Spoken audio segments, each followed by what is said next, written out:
Does it seem like something negative is always happening in your life? Does it seem like you can't win for losing? Well, let me give you a piece of advice.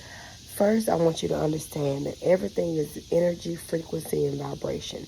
You are, your thoughts are, whatever you put out comes back to you.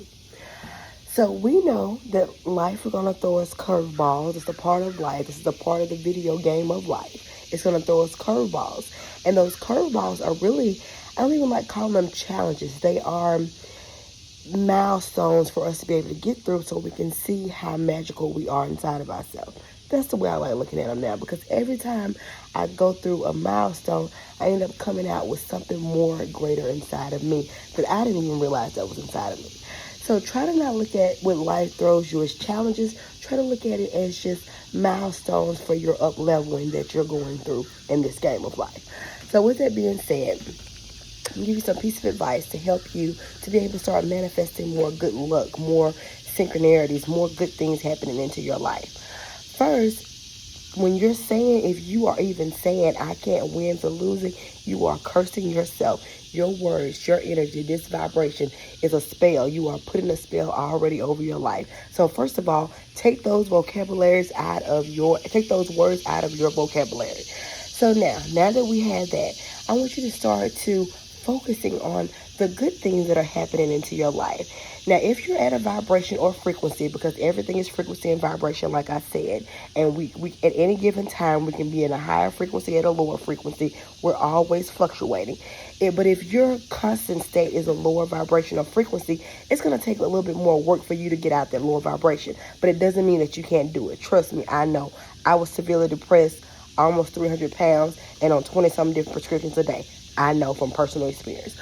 So with that being said, what you're going to want to do, you're going to want to start, you're going to want to get a gratitude journal. This is the first thing I get my clients to do in my coaching program. Like, we cannot go and start doing any of the other things if you cannot start to be grateful for the things in your life. See, when you've been so bombarded with stress and trauma and living in survival mode, you're just in survival, me. And survival is me trying to make sure your well-being is taken care of. But you want to be living in thriving mode so you can take that energy and start creating what you want in your life, not study creating the chaos, the bad things are steady happening to you in your life. You want to start creating the opportunity to start flowing into your life. So this is where it goes into taking your energy.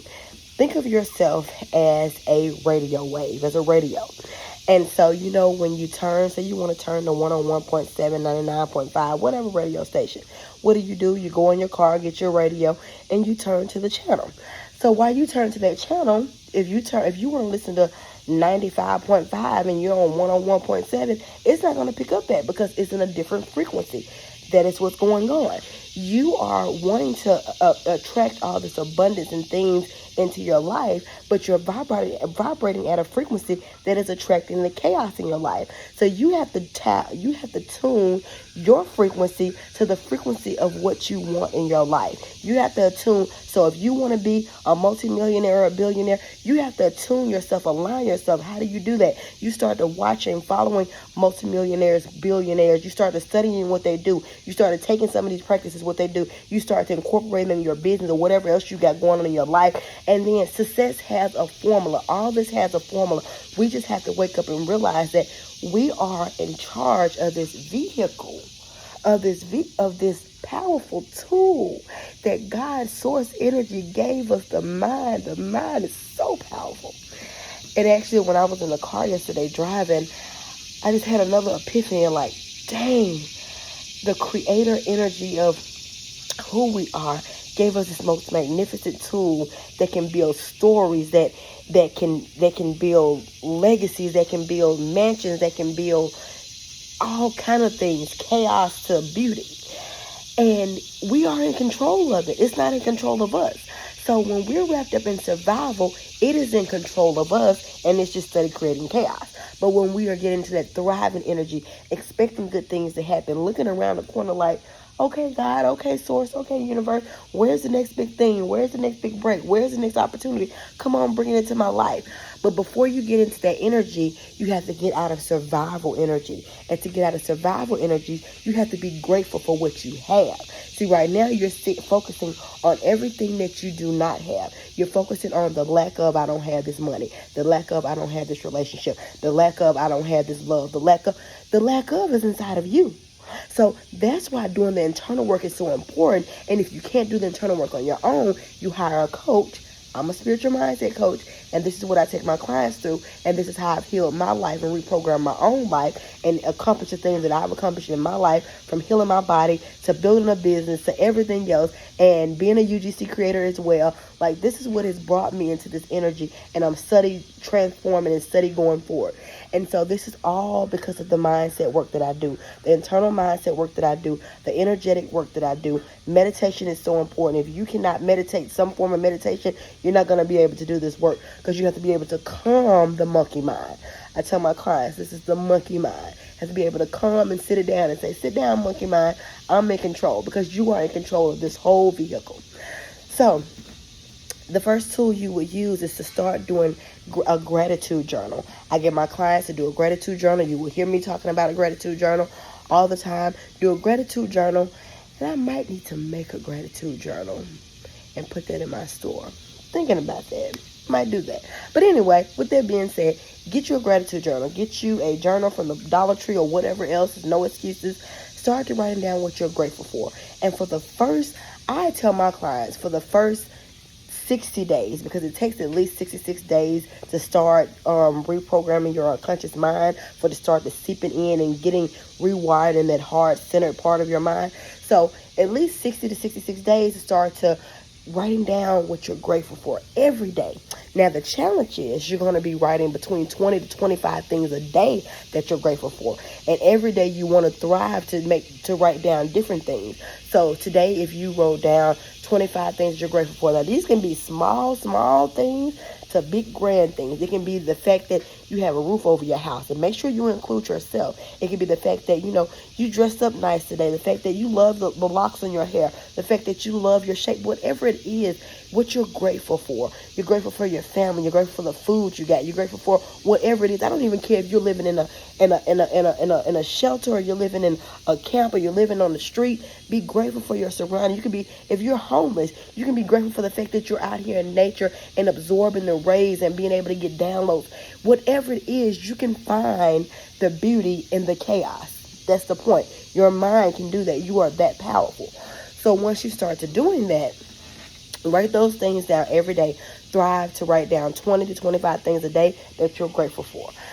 And when you do that for the first 60 to 66 days, you're at the end of those, like I had a challenge going on with that.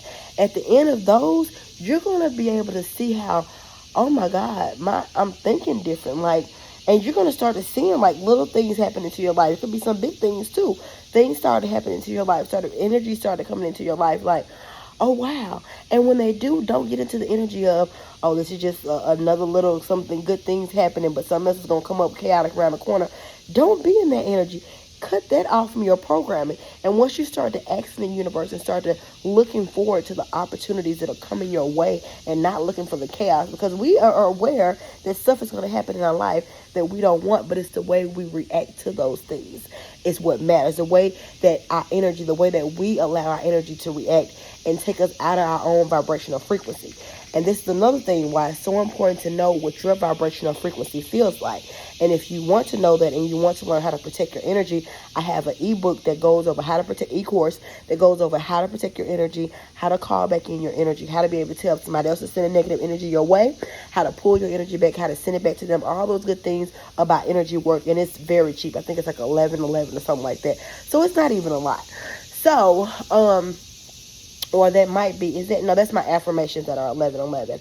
I think it's like $40 or something, but it's still cheap. So with that being said, it's a course that tells you how to control your energy, how to identify your energy, because if you don't know your energy, folks could be sending stuff your way and you thinking it's yours and your stuff, and it ain't even your stuff. So with that being said, this is all different parts of the equation of how we're able to attune our frequency, our own given frequency, and be able to adjust and align with the things we want into our life. So if you're seeing chaos in your life all the time, and you're calling that, and you're putting that curse and that spell over your life, stop cursing yourself now and start to calling in the abundance of who you are. Start to looking for the opportunities. If you're in a lower vibrational state, you know it's going to take more work. Do that gratitude. Even if you caught yourself, you were in a good state, but you need to start back doing gratitude. You can always go back to your tools. These are tools that you have in your belt that you can always go back to when you find yourself not into alignment the way you need to be. Do that gratitude journal. So after you do that gratitude journal, and you start to seeing things start to transforming into yourself, it's going to first start to transforming vibrationally. You're going to start to feeling better. You're going to start to all these things. And this is how I healed myself and got myself over off of all the different 20-something prescription meds that I was on, from heart issues to depression to migraines. I haven't had a migraine in over 5 years, I know. Yeah, over 5 years. And the old me would be afraid to say that I hadn't had a migraine. I don't have migraines no more. That's not in my reality. That was the old Gabrielle's reality. So with that being said, you have to start becoming this new version that you want to become. You can't want something new and still be the same old vibrational wavelength to this new reality that you're asking. So you have to study Thrive. This is a constant process. I am always reprogramming my unconscious mind. I am always looking at when I'm doing certain things, how I'm acting in certain ways, when certain traumas and certain triggers come up. That's a part of the journey. Don't be afraid of your triggers. Your triggers show you where the healing is. The triggers show you where you need to go into and look at and love a little bit more and love a little bit harder. And this is a part of doing the work. And don't judge yourself. Love yourself through this whole process. So this is a beautiful journey of self-discovery, of knowing that you are energy, frequency, and vibration, and that you have the ability to be able to control and call in things into your reality by adjusting your energy. That simple. By adjusting your energy to what it is that you are becoming, you are vibrationally calling that into your life. So I hope this helps. And it is very simple when you look at it on paper, and it is very simple. And I get it. It's not always simple when we're going through the things, but that's why practice, repetition is so important to reprogram and study do. The more you study do, the more it gets easier and easier and easier. The more you study looking for, okay, I'm not afraid to do this anymore. I'm finding the magic. And that's when you start to tap back into that little inner child of yours, because that inner child was fearless. He or she was fearless. He or she was not afraid. He or she would build a castle and knock it back down and whatever else. But we've gotten so caught up in just surviving. We're afraid. What if we make the wrong mistake? What if we do this? What if we do that? What if? Well, what if everything works out the way it needs to? What if everything works out for me in divine order? What if everything, all the abundance that I am is already here and it's already in my life? What if those things, not what if the latter? So gratitude is so important for you to start aligning with your energy so you can start to, at the base level, gratitude and meditation. If you don't remember anything else from this, gratitude and meditation is the base level for you to start to aligning your energy to the vibration of where you want to be. And then I would say doing protection work as well. Like I said, I have my e-course if you want to check that out. Doing protection work to protect your energy, setting those boundaries, being able to identify your energy, being able to identify someone else's energy, send that energy back to them, call back your energy to you, whole and complete. All this is the work to be able to align yourself, to align your frequency. So I hope this helps, and I know it has really transformed my life, and I just wanted to leave this for somebody just in case they're going through something and they can't seem to get out of that rut. Love you. Have a wonderful day.